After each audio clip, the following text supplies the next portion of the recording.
지금이라도 주식을 시작해야 하나요? 이 질문은 단순히 돈에 대한 질문이 아닙니다. 이대로 괜찮을까? 나만 뒤처지는 건 아닐까? 하는 우리 가슴속 깊은 곳의 불안감이 던지는 질문입니다. 오늘 저는 똑같은 질문 앞에서 완전히 다른 길을 걸었던 두 분의 이야기를 들려드리려고 합니다. 한 분은 30년 땀의 결실인 퇴직금을 허공에 날렸고, 다른 한 분은 노후의 든든한 현금 파이프라인을 만들어냈습니다. 과연 무엇이 이들의 운명을 갈랐을까요?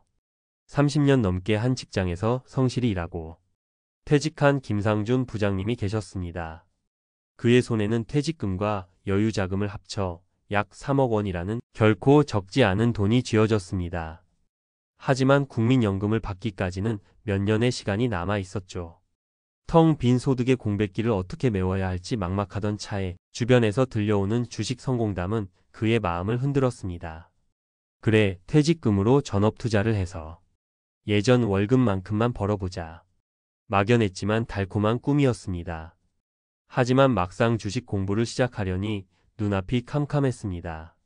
복잡한 용어, 수많은 그래프는 거대한 벽처럼 느껴졌죠. 결국 그는 공부 대신 정보에 의존하기로 했습니다. 소위 전문가라는 사람들이 추천하는 종목, 그리고 최근 사회적으로 큰 문제가 되었던 홍콩 ELS 사태처럼 구조는 복잡하지만 은행에서 추천하니 안전하겠지 싶은 고수익 상품에 귀를 기울였습니다. 결국 그는 최근 급등했다는 바이오주 몇 개에 퇴직금의 상당액을 쏟아부었습니다. 안정적인 ETF보다는 단번에 큰 수익을 안겨줄 것 같은 개별 종목의 유혹이 더 강렬했기 때문입니다. 진짜 문제는 시장이 흔들리기 시작하면서 터졌습니다.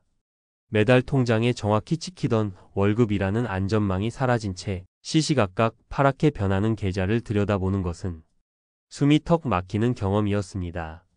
생활비는 필요한데 자산은 녹아내리니 이 돈마저 잃으면 내 노후는 끝장이다 하라는 공포가 온몸을 덮쳐왔습니다. 결국 그는 더 큰 손실을 보기 전에 모든 주식을 팔아버렸고 1년도 채 되지 않아 소중한 퇴직금의 30%를 눈앞에서 잃고 말았습니다. 김 부장님의 실패는 단순히 종목을 잘못 골랐기 때문이 아니었습니다. 최근 한 보고서에서도 경고하듯 안정된 현금 흐름이 없는 상태에서 투자에 뛰어드는 것은 심리적으로 버틸 힘을 앗아갑니다. 그는 투자를 시작하기 전 이 돈을 잃어도 내 생활에 지장이 없는가? 라는 가장 근본적인 질문을 스스로에게 던지지 않았습니다. 노후 자금 전부를 위험천만한 전장에 밀어넣은 것이 그의 가장 큰 패착이었습니다. 같은 시기 은퇴를 준비하던 이혜진 선생님은 전혀 다른 길을 선택했습니다. 50대는 자산을 다시 설계할 마지막 기회라는 한 전문가의 조언을 듣고 그녀는 전업 투자가 아닌 자산과의 동행을 목표로 삼았습니다. 그녀가 가장 먼저 한 일은 주식 계좌를 여는 것이 아니었습니다. 퇴직 후에도 할 수 있는 파트타임 일자리를 구해 월 150만 원 정도의 안정적인 현금 흐름을 확보하는 것이었습니다. 그리고 그녀는 종목이 아닌 세금부터 공부하기 시작했습니다. IRP, 즉 개인형 퇴직연금과 연금저축펀드 계좌가 가진 세액공제 혜택과 과세이연 효과가 노후 준비에 얼마나 강력한 무기인지를 깨달았던 겁니다. 특히 온라인에서 본 한 50대 투자자의 경험담, 즉 연금 계좌를 활용해 ETF를 꾸준히 모아 자산을 불렸다는 이야기는 그녀에게 큰 용기를 주었습니다. 그녀는 개별 종목의 복잡함과 위험성 대신 가장 단순하면서도 강력한 방법, 바로 미국 S&P 500 ETF를 연금 계좌를 통해 매월 꾸준히 사 모으는 길을 택했습니다. 파트타임 소득과 아낀 생활비로 매달 50만 원씩 시장이 오르든 내리든 기계처럼 원칙을 지켰습니다. 시장이 폭락해 모두가 공포에 떨 때도 그녀는 오히려 더 싸게 살 좋은 기회라고 생각하며 긍정적인 마음을 잃지 않았습니다. 몇 년 후 그녀의 자산은 김 부장님처럼 극적인 수익률을 기록하진 않았습니다.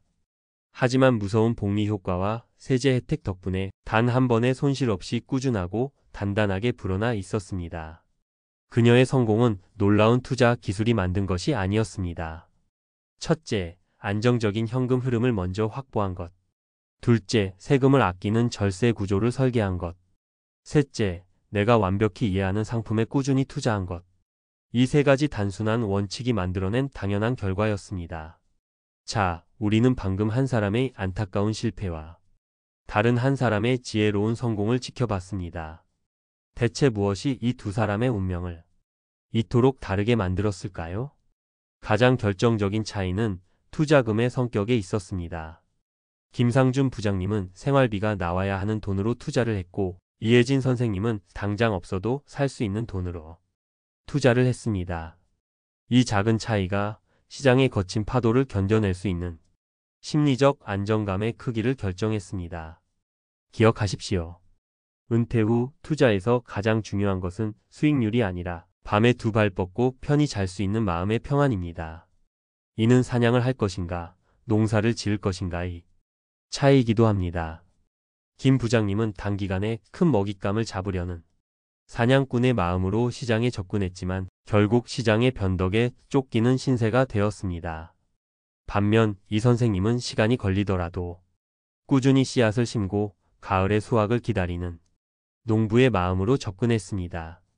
50대 이후의 투자는 결코 사냥이 되어서는 안 됩니다. 나의 남은 30년을 풍요롭게 가꿀 지혜로운 농사여야 합니다. 그렇다면 이제 맨 처음의 질문으로 돌아가 보겠습니다. 지금이라도 주식을 시작해야 하나요? 네, 시작하셔도 좋습니다. 아니, 오히려 시작하시는 것이 현명합니다.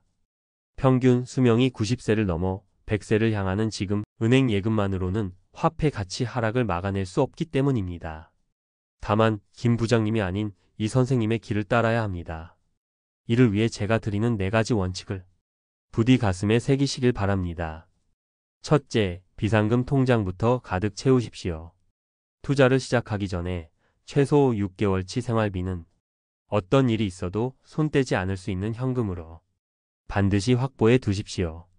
이 돈은 당신의 투자가 위기에 처했을 때 당신의 평정심을 지켜줄 가장 강력한 안전벨트가 될 것입니다. 둘째, 세금 혜택 계좌를 최우선으로 활용하십시오.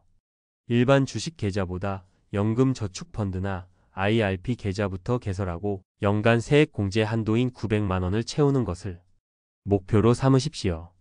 이것은 국가가 합법적으로 당신에게 보장해주는 확정 수익과도 같습니다. 절대 놓쳐서는 안 될 혜택입니다. 셋째, 내가 완벽히 이해하는 상품에만 투자하십시오. 고수익을 약속하지만 구조가 복잡한 파생상품이나 사모펀드는 쳐다보지도 마십시오. 처음에는 전 세계 1등 기업 500개에 분산 투자하는 S&P 500 ETF나 미래기술주에 투자하는 나스닥 100 ETF 단 하나만으로도 충분하고 넘칩니다. 안정적인 현금 흐름을 원하신다면 최근 많은 분들이 관심을 갖는 월배당 ETF도 좋은 대안이 될 수 있습니다. 넷째, 금액이 아닌 꾸준함을 당신의 무기로 삼으십시오. 월 10만 원이라도 괜찮습니다. 중요한 것은 액수가 아니라 감정에 휘둘리지 않고 매달 원칙을 지키는 습관 그 자체입니다. 이 꾸준함이야말로 20, 30대의 시간이라는 무기보다 훨씬 강력한 우리 50대의 진짜 무기입니다. 50대는 결코 늦은 나이가 아닙니다. 오히려 인생의 경험과 지혜가 가장 빛나는, 가장 현명하게 시작할 수 있는 나이입니다. 늦었다는 조급함 대신 신중하게 시작한다는 지혜로 첫 발을 내딛는다면 투자는 당신의 남은 30년을 위협하는 도박이 아니라 든든하게 지켜줄 최고의 친구가 될 것입니다.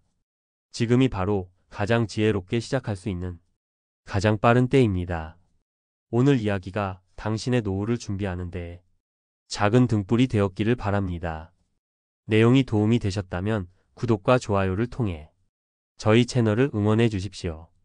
또한 비슷한 고민을 하고 계신다면 댓글을 통해 여러분의 소중한 생각을 나눠주시길 바랍니다. 여러분의 모든 날들을 진심으로 응원하겠습니다.